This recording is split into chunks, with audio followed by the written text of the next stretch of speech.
Play. All right, so week 3, what did you guys look at developing for your week 3 session? Em, do you want to, have you had time to look at it or not really? Yeah, no, I've got it right here. So for cool. my week 3, I focused on getting distance and hands over the ball. Okay. So a bit of defensive work. Yeah. Perfect. Okay. Let's see what the others decide before I make any comments yet. Adele? I did defending the player. It's like one-on-one defense. Yeah, cool. And Beck? Getting your distance and hands over the ball pressure. We must all be thinking alike. You guys are just on point. Looks like it. Because that's what our session is going to be. Look, I have made good. something a little bit different. I'm going to use the terminology building defensive pressure through hands over. Well, it's not going to fit through H-O, hands over. Okay, and the reason why I'm going to use that terminology is sometimes, I think sometimes just saying, oh, we're going to work on hands over, they're always like, oh, it's just a bit boring, or it's a bit basic, or, you know, it's a relatively easy skill. That's what people think. It's actually quite a, you know, a complex skill, and trying to get it right and making sure that they're doing it correctly all the time is really important, but I don't think necessarily everybody thinks that. So, yeah, I've decided to kind of structure it around building pressure because it's not always about the person that's doing hands over isn't probably the person that's actually going to intercept the ball or get the deflection. They're building the pressure for our teammates behind us, or to maybe get a help ball or something like that and make it easy for our teammates to intercept. So it's great that we're all kind of on the same page, particularly around our getting our distance in 3 feet. But Adele, I've also got a little bit of defensive running within the session as well to work on our one-on-one defence. So we're all smashing it at the moment, which is great. So you'll have to let me know as we're going around whether we've got some similar skills or some similar activities throughout the session. This is in your handouts which you'll receive, but just to give you a bit of an idea, warm-up is based on maybe 5-10 minutes with a discussion around the session focus as well as the physical warm-up. Our ball and movement skills, which is kind of our ball work, is kind of around about 10 minutes. Our skill development and working through some of the progressions for hands over, building that pressure is about 20 minutes, and then looking at maybe about 15 minutes worth of some match play at the end, which would be about 2 6-minute quarters or something like that. And then with a cool down at the end is 5 minutes. So you'll obviously get this in the video, you'll be able to see it, but it's also in your handout as well. I don't think we had the whiteboard last week on the Tuesday, so we've been able to put up a whiteboard. No, fancy. I know, we're getting better and better as we keep delivering these. So if we start by looking at the warm-up, we're going to introduce our hands over in the warm-up, and I think this has challenged me and Jade probably the most in terms of coming up with a different weekly warm-up to include in every session, but it's been a good challenge rather than just the normal kind of jog and stretch and all that sort of stuff. So what I'll do is I might just draw you through it in terms of how to set it up. It will be on a half of the court. So if we have, sorry, we can also zoom in as well, so you can actually see. Wow, that's a bit fancy. Oh. So if you had, I can't remember how many players you guys have in your teams. Is it 8 or 10 or 9? Yeah, I think I've got 9-ish. 9-ish. I've got 10. And yeah, and you're more like let's go, but yeah. The numbers. I'll just do it based on 10. It varies, yeah. Adele, you can then kind of adjust that anyway. So you just have half on each side of the court. facing each other. So kind of a bit like the knee program. It's going to be very similar to the knee program where they're running in to the middle and facing each other, but we want them to get 3 feet away from each other. So they're going to have that 3 foot distance, and so they would run in, get 3 feet away from each other, and then they're going to get into a hands over position and just face each other in hands over position and hold it for 2 seconds. And then they would run back out. So each time they meet in the middle, they need to make sure they're 3 feet away from each other and complete the technique of doing hands over. So they would do that, and I think I've got running by 2, so running in, hands over, running out, running in, hands over, running out. Marching in, so they would then do like, back out, so 3, other way around. So they would then like high knees in, and then do hands over, and then they would turn and do high knees, running high knees out. A quad stretch in, so just doing their stretches to 3 feet and then practice their 3 feet position, coaching them as you go. Hamstring scoops, all that sort of stuff. So you get the idea, you would just do a different dynamic movement on the way in, do your 3 foot mark, and then another dynamic movement on the way out. And all the dynamics there. So just a nice simple way of adding in the session focus within the warm-up. And then it's a good opportunity for you to actually look at their technique and give some feedback as they're doing that as well. Okay, so into the first part of this session, and we're looking at starting with a bit of ball work and some movement. So we're actually going to start with our defensive running because we haven't really covered it yet within the sessions that we're doing. So the beauty around defensive running or angled running is, and I'm sure you all know because you've done some work with us before, is that you've got your body angled so that you can see your opponent but also see the ball that's out in front. And we're in a running technique rather than sidestepping or backpedaling so that we can really stay in line with our opponent's shoulder. So we're going to be working on that and building that movement in. We're going to start straight away with an opponent that's just moving so that we can feel what it's like to have that person there. And it can sometimes, particularly for this age group, help them understand why they're doing this movement. So it's really important that we are communicating why we're doing an activity. And so if you can kind of do that with them, that's great. So we will have, I'll do this in red, so you might set it up on like with the people on the sideline, but we will have thrower 1 and thrower 2. Ooh, I'm going to get really challenged myself. And Guy, would you be able to zoom in while you draw? Yes, I'll zoom in, or maybe Greg can zoom in while I draw. Thank you. That's okay. So thrower 1 has got 2 different coloured cones in their hands, and thrower 2 has got the ball. We will then have markers down the court, and we will have, let's not do a person, we'll do defender 1 and attacker 1. So that's how it's going to kind of set up. So we'll have some markers. These are probably about 3 meters apart, these markers here. And the reason why we've got the thrower with the cones is that every time the defender and attacker run, oh, sorry, we're going the short one first. So we're just going to the first cone first. So they would drive away from the ball, maintaining vision on the ball and their attacker.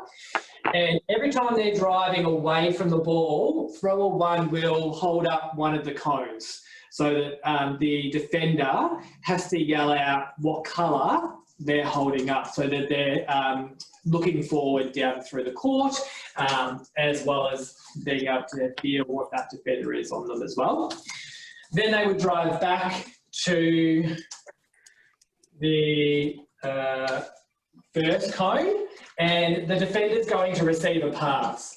So the pass will come in, but we don't want it to go to the attacker, we want the defender to get it. So we're still passing it out in front, but hopefully the defender will get to that ball first. So it's about the defender receiving the pass.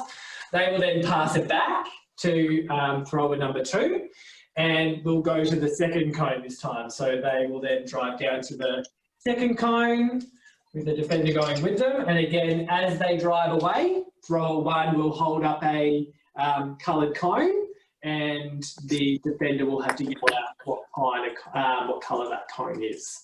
And then again, as they drive forward, thrower 2 will pass the ball out in front, and defender will intercept that ball again. So yes, we've got 2 stationary throwers, but they're pretty active and involved in the session because they have to keep remembering to hold up a cone or release the pass into the thrower.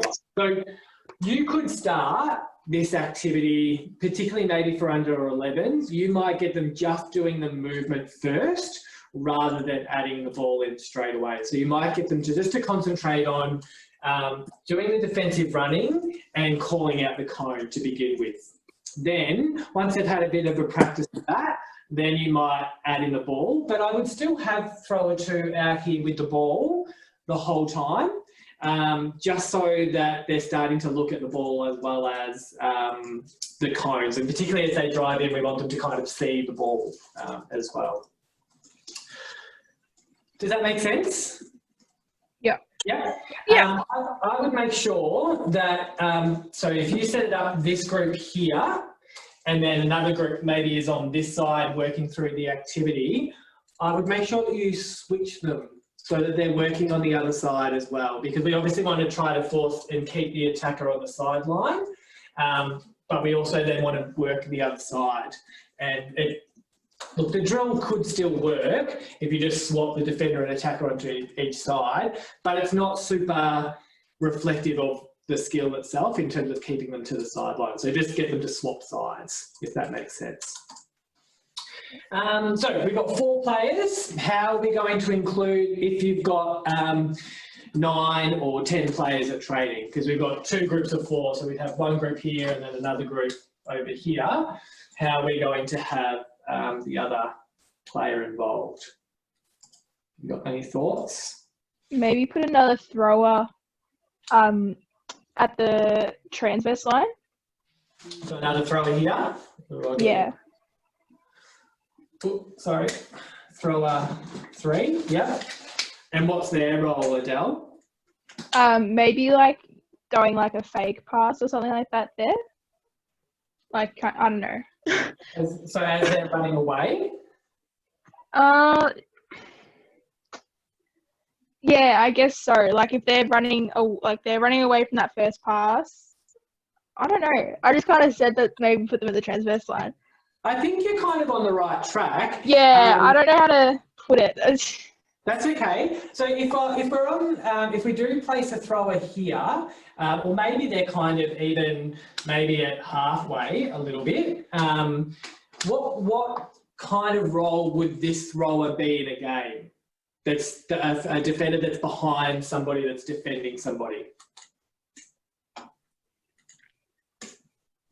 Like if I say it wasn't here, say that the thrower 3 was here and the defenders were here, what would this person be? Kind of like a goalkeeper? Yeah, Like yeah. a reset, yeah. And so what would you hope that they would start to do to the defenders out in front of them? Make a move. Talk to them. Yeah, talk to them. You can say to the left, right, forward, back, that sort of stuff. So you could include that within this really well as well. So now this defender, because you've got to do a lot while you're defending. You've got to worry about your play. You've got to worry about the ball. We've also got to worry about our cones that are being displayed. But maybe our thrower 3 could also, they also have to yell out the colour of the cone once it comes up. but they also maybe you've got to be talking to the player about just general things like stay nice and close, fast feet, give them all those little cues so that this person's almost helping to coach the defender. And that might help them to start to close that gap and actually communicate to each other out on court. Yeah. Because I'm sure you all know how hard it is to encourage players to talk to each other out on court, particularly at this age group. So putting in a defender here that's just a communicator, but we want them to communicate to the defender, but then also see the colour. And maybe the trick is that the defender has to call out the colour that they're holding up, and the thrower 3 has to yell out the other colour that's not being held up, so that they're seeing something different. Okay. That makes sense. Anybody else have any thoughts on what the other defender? I mean, sometimes you might not have that person there, so you don't have to worry about it. But just in case we do, rather than someone just standing still and not doing anything.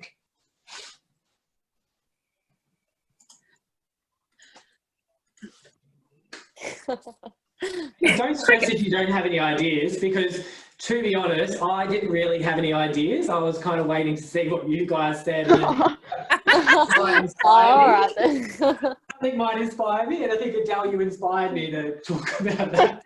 I take full credit for that. Yeah, exactly. You came up with the idea of having someone behind it. Could there possibly you use the thrower 3 as an actual thrower rather than a fake thrower?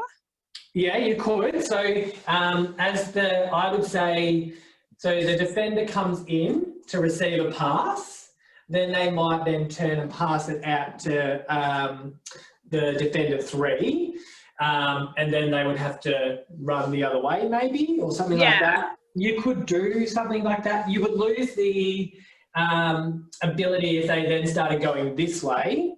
Yes. The ability to be able to see this, but you might then just have to shift maybe, or they actually might have to run.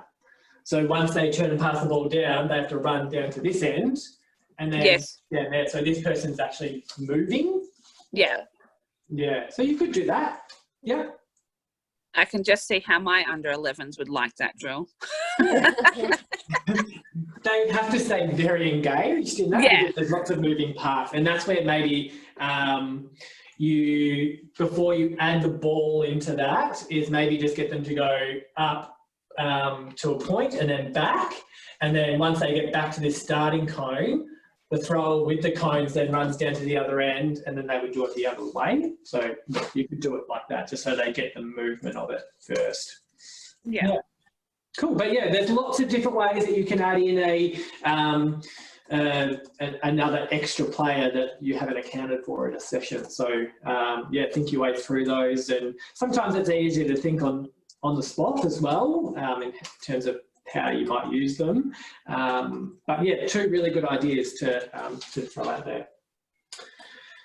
Any questions on that? So start with just the movement of the defensive running, staying in line with their opponent, and then being able to call out the different coloured cones and the communication from behind them, and then adding the ball where the defender is now intercepting the ball as well, so that they're really running their feet through and taking the ball cleanly with 2 hands. Cool. Any questions with that sort of ball work? No. Okay, cool. No. All right, so how do you guys like to work in terms of, would you like me to talk about the next activity first and then show a video, because I've got a bit of video, or would you like to see the video and then we can talk about how we would set up the activity? I'm easy. You're easy? Yeah. Yeah, I'm going to change it up, because normally what we do is work through what the activity will look like and then show the video. But today I think I might actually show the video, and then we'll talk through the activity, just to change it up and see whether it's a bit more helpful. So I've got my lovely assistant trying to do it now for me. Okay, so before Greg does hit play, so Our session focuses on hands over pressure, or building pressure through hands over. So we're just going to do a little activity around hands over.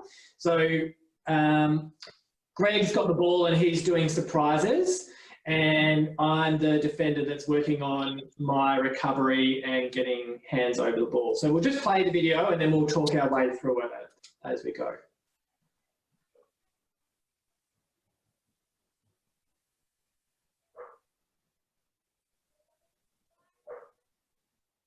So I'm getting surprises and then I'm working on my hands over position, and each time the number of surprises increases.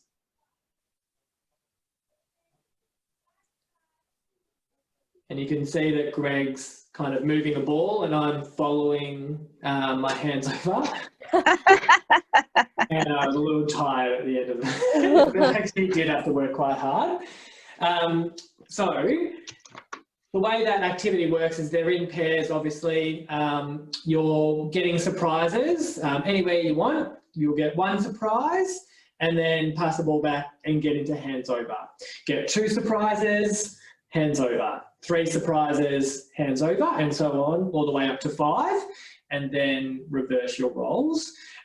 You'll notice in that one, Greg was kind of moving the ball around and I was kind of shadowing with my hands. You could get them to do that, or the focus might be that they just hold the ball and get it up, and I'm just working on getting into a hands over position. So up to you, you might start with just getting hands over, and then in the second round, once they've had a go, you might then add in that the player can move the ball. So we want to try to maybe track that ball with them as well. It does, having done the activity myself, it does get the heart rate going up a little bit. And again, talk to the thrower about putting the ball in multiple places so that the defender has to kind of react and then recover back, so they're not always just going to be at 3 feet the whole time. They might have to come forward and get a low ball on that fit, like on the last surprise, so they actually have to get back and get good hands over. Yeah. Yeah, it's a good little activity. We just kind of made it up last week. I think, actually, I think Jade and Greg did it at a session. So, yeah, it was great. So, yeah, just working in pairs through that. If you had an uneven number and you needed to have a third, I would maybe just have another person with a ball in one of the groups. So, say you had thrower 1, thrower 2, they can both have a ball, and then the worker is here. Thrower 1 will throw a ball, throw it back, and then do hands over. Then thrower 2, back, thrower 1, back, hands over. So the throwers just take it in turns of who's passing the ball. Take around that as they go. Easy. Any questions on that activity? Nope. Look, I would spend maybe 5 minutes on that, just making sure that they all get a good couple of goes at rotating through, and also having a look at the different styles of hands over pressure that they could do as well. Not an activity that needs to go for super long, because they are actually going to continue working on a similar activity to then put in hands over pressure plus our defensive running movement. So this time I will draw it up and explain the activity, and then I'll get you to have a look, because we don't have 3 players in the video. But the way it'll work is, if I set it up here, so thrower 1 with the ball, and then this will be our right attack 1. And then we will have our defender, and they're the ones that are getting the surprises. So defender 1 is going to receive a surprises again. So they're going to receive 3 surprises. And then once they've received and passed the surprise back, they will recover to their hands over position. And our attacker, once they've held it for maybe 1-2 seconds, our attacker is going to drive down the court, and our defender is going to defensively run with them. So they've got to turn their body and angle their body so that they can still see the ball, but also see and run and dictate or delay the movement of the attacker. The attacker is then going to turn and drive back, so similar to our first activity, and our defender will then come through and intercept the ball. So we want our thrower to kind of throw it to the advantage of the defender, just so that they can work on, again, defensive running and then covering a lead and then actually intercepting the ball. Because I feel like particularly at this age group in under 11s, we often see a lot of players really swatting the ball, not necessarily going with two hands. And we want them to understand that it's really like they're just bleeding to catch a ball, defending. So if they can just run and get two hands to catch the ball. So we work through that movement pattern.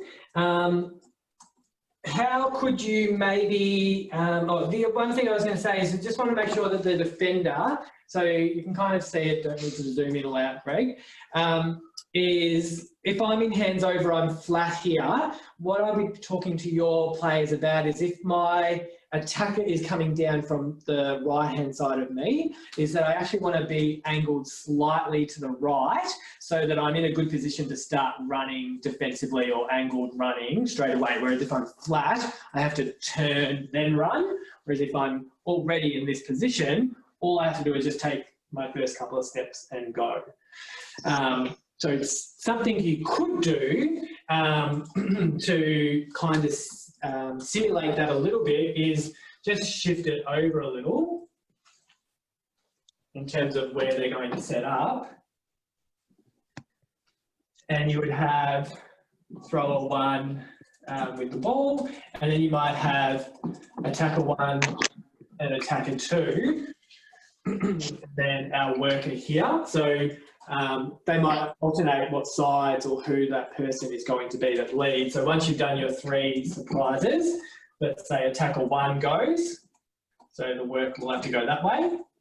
And then the next time, attacker two will go, so that then they have to go that way. So they're able to work both sides as well. So again, it will probably depend on your numbers that you have at training, whether you do it in threes or whether you could do it in fours. Or even if you've got 8 players or 9 players of training, you could also just do this in 2 small groups. So this could be one group, and then I would then just have attacker 3 behind, so that then once attacker 1 has had a go, they would go to the end of the line, and then attacker 3 would come back. And maybe the worker works until they've done that, defended the 3 attackers twice or something like that. So they get 6 goes at performing the skill, and then rotate people through the different positions. So as long as everybody has a go at this position, that's the most important thing. Yeah. So you could do it in threes, you could do it in a group of 4, or you could do it in 2 groups, depending on the size and number that you have at training. I actually feel like that's pretty well kind of explained and worked through, but we'll just quickly show the video just so you can kind of have a look at it. Now, it's just me and Jade today. We have a ball and a cone, which is the thrower, and I'm pretending to get the surprises. So, yes. You should say that's no excuse, guys.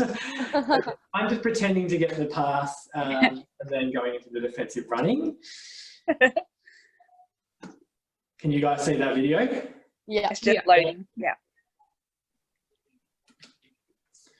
All right. So Jade's the attacker. I'm the defender, getting the 3 surprises and recovering to hands over each time. And then she leads, so I'm running with her, and then I would come back to get the intercept. Okay. Yeah. Can we see that again?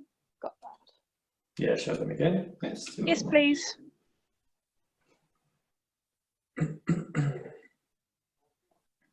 So a surprise, hands over, surprise, hands over, surprise.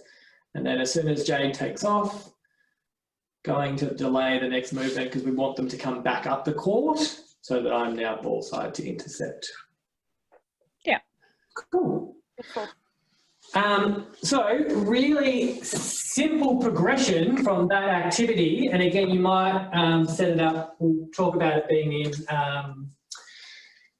in those groups. So if you have the two groups, so throw one in the middle with the ball, attacker 2, attacker 1, and then worker, what's that, 1, 2, 3, 4, and then say you've got 10, you might actually then have somebody else down here, so we'll just go attacker 3. And this attacker 3 doesn't necessarily have to be there, so if you've only got 2 groups of 4, then that's okay as well. So going through that same movement pattern again, so 3 surprises, and the worker, say attacker 1 is the one that leads, so they're going to drive down the court. Defender is driving down to delay and dictate the movement. This time we're talking to the thrower and we want them to make the pass out in front for the attacker to receive. So we want the attacker to actually receive this ball out here. Maybe this person. Oi. Oops. Just lost You break it, you buy it. I know, I just lost the hook. Let's just change the position of the attacker 3 to in the middle so that they could go, so they're kind of either way. So that now the attacker has got the ball here. If the defender intercepts that first pass, that's great. Awesome. The drill just would finish there, or that part of the drill would finish there. But now we're doing the what if the attacker actually receives the pass there, is now we want our defender to get hands over again. So they're going to recover back and get hands over here. So our attacker is led up, they've received the pass. They're going to turn or pivot and look down the court towards attacker 3. And we want our hands over, our defender to get into hands over here. And I would talk about trying to maybe block the vision of attacker 3 so that they're in between the ball and the next attacker. Because often what happens is I'll just remove all this, is often what we see is the hands over only come to here on the side because they think they have to block that pass back. So the attacker would get this pass and they have to block the pass back to here, as we actually want the attacker to turn and look down the court so that the defender has to recover back to block between the ball and the player.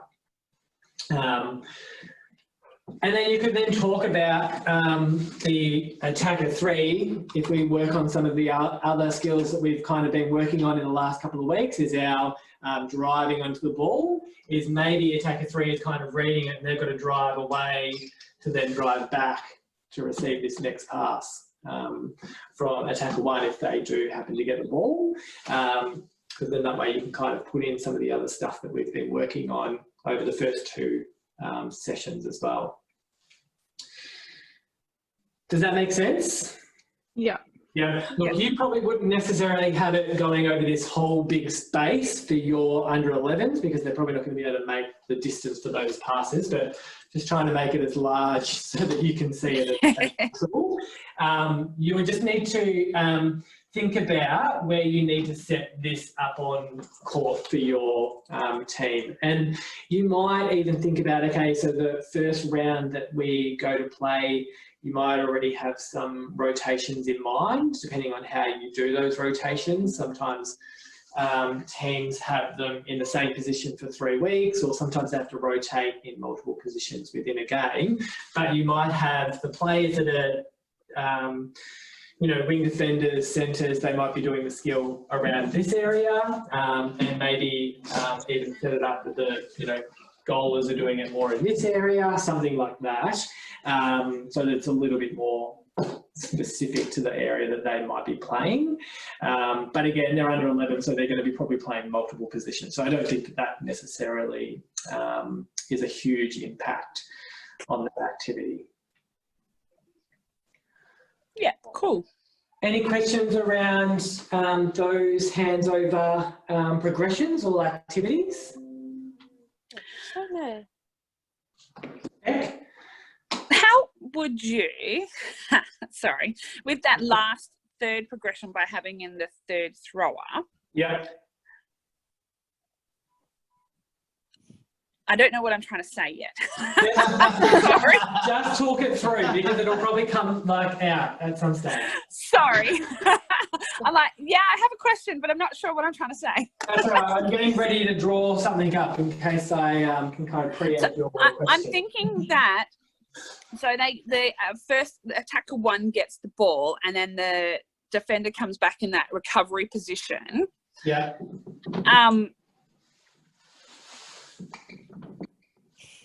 Could you, when you, sorry, maybe when I'm trying to explain that, could you be like that the thrower is like the GK sitting on the transverse line, so therefore in their head they block out that thrower one is going to, I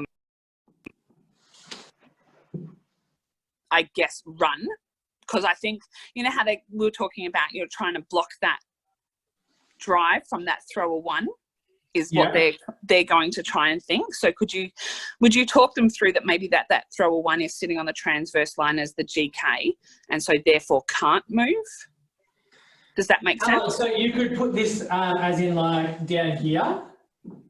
Or even if that thrower one is sitting up on that transverse line out of the circle. Like So a reset. Yeah. Yeah. And then they're like the GK. Yeah. And I guess if we're telling our worker that Right. that thrower is the GK, so therefore they will not come into that centre that might help the position. So they've done their hands over. They've noticed a player has driven down this way, so they're leading to cover it. They've come back and covered the lead, but they've missed the intercept. They're now in hands over about here. They're going to be worried about this one, and then rather than running here. Yeah. That's a lot for an under 11 to kind of think about. So yes, I think that's a good idea in terms of saying, I don't want you to think about having to defend another player. All I want you to do is build pressure so that you give our defender back here that's on the attacker 3 the best opportunity to try to intercept the ball. Yes. And that's where you might actually build it to then having another defender down here. Well, that would be defender number 2, so that they can try to intercept this ball.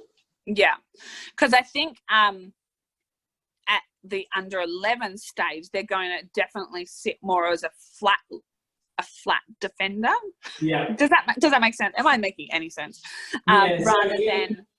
So when they're in hands over here, so attacker 1 has got the ball now here, this defender would be quite flat like that. Yes, I think that they feel that. Yes, I think they feel that their natural position should be rather flat. Whereas I think when Amy did your defensive workshop course, was when, you know, the light bulb moment after playing 30 years of netball happened of, oh yeah, that's why you actually put your body there. Like I guess it's just one thing that you learn to move, but trying to get it happening at that early age is that you want to push that attacker to the side. I'm trying to think of a way of how to communicate that. So if we angle it, that you're pushing that attacker. Yeah, so the attacker 1 has now received this ball in from here, and we want our defender to now be in hands over and not worry about this here. Yes. They're more worried about once the ball is passed. So I would talk to them about 2 things. One, they've got to try to be in hands over so that they're applying pressure to the middle channel. So we actually want to block this space because that's where they generally would want to pass the ball, is into the middle channel. So we want to have our hands up to block their vision into the centre channel. But then we want to also think that if the ball happens to pass there, we now want to keep that player away from the ball. So we want to force them towards the sideline.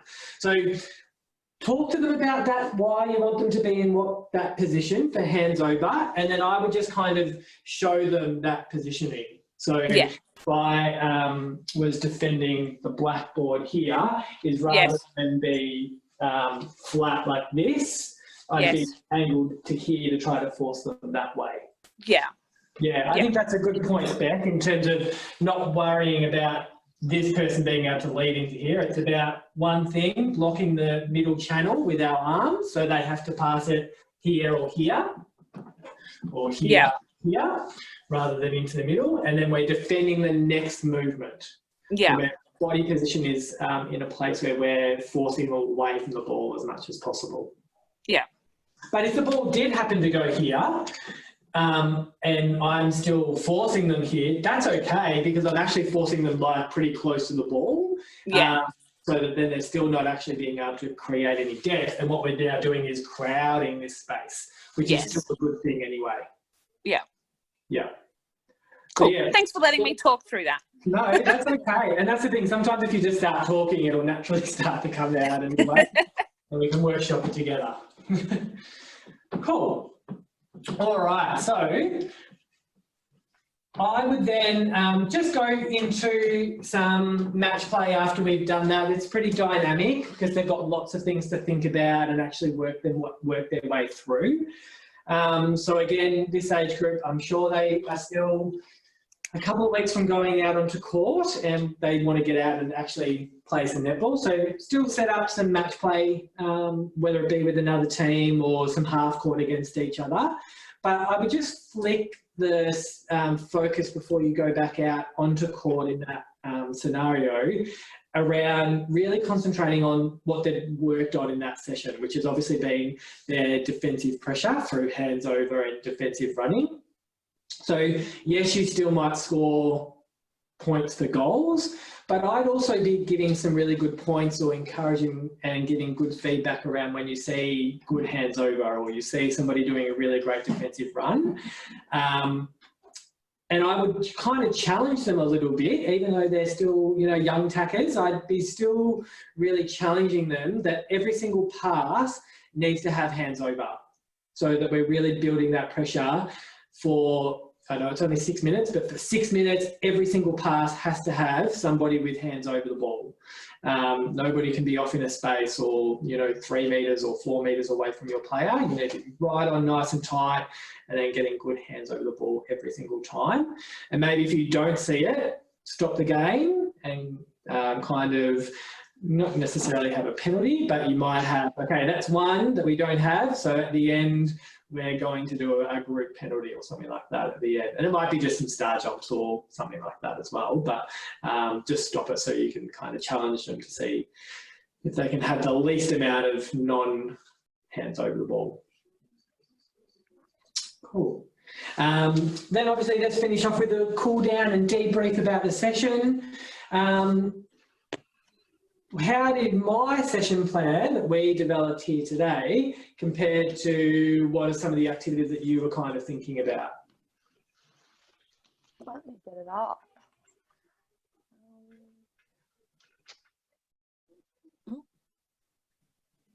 Did anyone go as far as to actually put down some activities that they were going to do? Yeah, some of them, sorry, Em, you go. No, go. You started. I'd say there were some of them, one of them I had did kind of, it was kind of like the first one, but I'd say mine's a lot more simple. Yeah. Yeah. It was kind of like getting the defender to be looking at the thrower. There would be like one throw, it was a group of 3, and you had one thrower at the transverse line, you had an attacker and a defender a little bit further back, probably at the goal circle, and they would just be running back and forth, and the thrower would kind of just change the ball like to either hand, and whenever the thrower would change the ball over, the defender would try and get to the other side so that they'd set up that defensive position as they're kind of running, if that makes sense. So the thrower would be here with ball on that side, and so the defender would be there and attacker there, and then they would drive away and then back again. Yeah. And then the ball would swap onto the other side. Yeah, and then the defender would swap over. And so they have to then reposition? Yeah. Yeah, great. So I would just then make sure that they, once they get to here, they actually come to almost a bit of a stop so that the defender has time to reposition first and then drive away to come back. Yeah, great. Love that because you work on repositioning, starting position, dictate and delay movement. Yeah, really good. Go, Em. Oh, no, it's okay. You can go. commenting. I kind of stole one that you did, Greg, with Amy at the defensive course of like having them all running around but still keeping their, it was more probably back in that warm up sort of to number 2 stage where they're all kind of running around but keeping their eye on you and changing direction, and you had the ball and then holding the ball on either the left or the right, and then the player having to position themselves Reposition. to where they would think that they should be. Yeah. Okay, so they would be on an opponent down here. Yeah, it was more starting position, and it was focusing on the repositioning process based on where the ball is. Yes. So that's the black are the attacker and the orange are the defenders, and say the ball then repositioned to this side, then they had to reposition to the other side. Yeah. Yeah. Yeah. Yeah, cool. Oh, okay. I had that one as well, but I also did. I focused a lot more also on like hands over the ball, like shadowing the ball. So I did a bit of like so the players like start on a transverse line like with their partner. So they have like their partner might like be turned around. They throw the ball up, turn around, and the player has to jump back and get their hands over, and they might shadow the ball and like move it with one hand, 2 hands. Yeah. Yeah, so this, the attacking player would just throw the ball up to themselves, catch it, turn around, and then the other player has to recover back to 3 feet. Yeah, so they would be next to them to start off with. Yeah, so they're kind of like up close next to them, take their big step back or their few little steps back, and then get their hands over. Yeah, great. Yeah. And then did you then just build in some more dynamic activities through to that? Yeah, so like I said, I got that one in there. I did one kind of similar to Adele's as well. So yeah, I just kind of built from that. Did little ones before it and built from that. Yeah, that makes sense. Yeah, I think so. Yeah. Awesome. Yeah, look, I think you're all kind of on the right path in terms of where you start with those activities. It's then just being able to build them into something where they're having to now introduce maybe multiple phases of defence. So looking at defence over, then being able to delay and then come back and intercept the ball.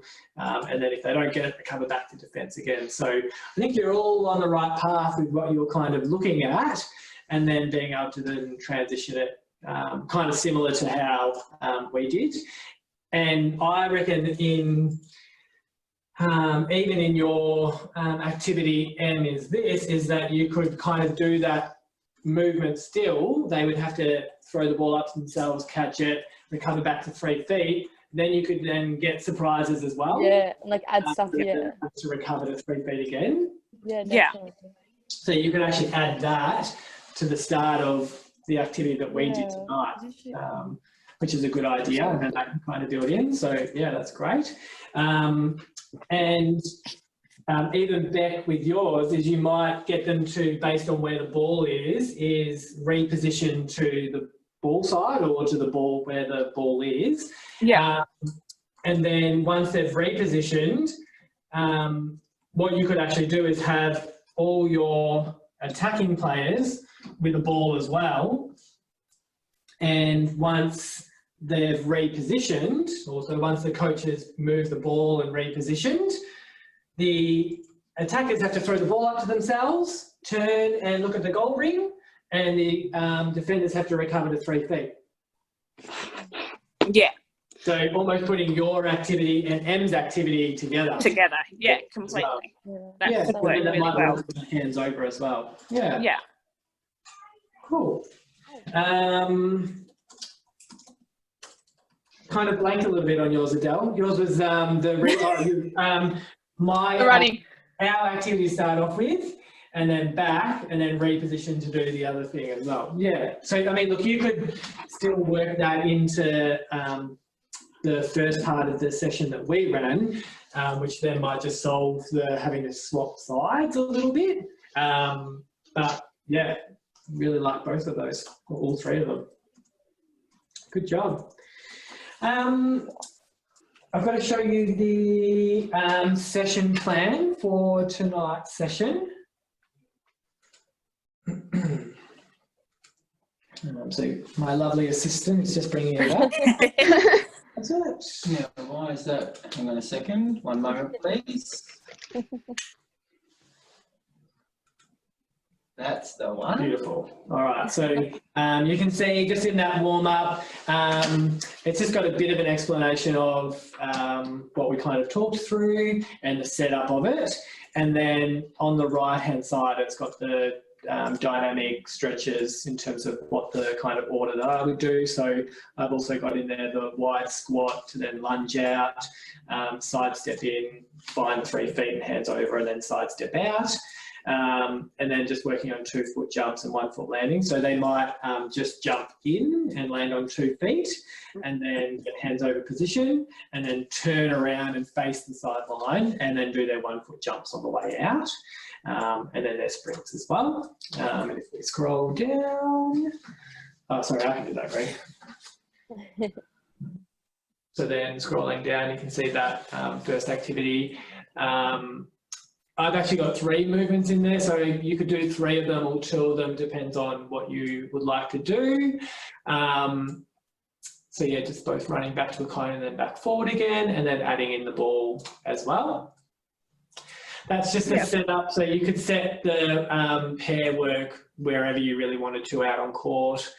And then that's the movement of the second attacker coming in, and then we obviously built in where we would maybe put that third attacker. So again, I kind of kept the positioning of it quite close to a sideline, just so that the defender really has a good idea, like we were talking about, Beck, in terms of angling their body to keep the attacker on the sideline. So just think about where you actually set that up so it makes it really specific for what they're working on.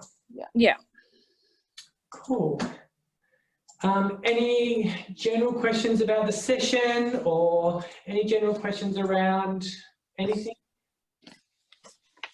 No. I suppose I should stand up rather than squatting down. I'm not in the screen. Awesome. Tonight's been really great. Loved getting back to under 11s. No, I'm actually saying that because I actually really love working with our age group now. Now, as opposed to before. I've always said I think I would love to go back and coach an under 11s team and like just have that team for a whole season and find out how far you can go with them. Sometimes it's great that we get to work with a lot of that age group, but we only come in and maybe work with them for 1 or 2 sessions, and so we don't get to spend that see them develop time.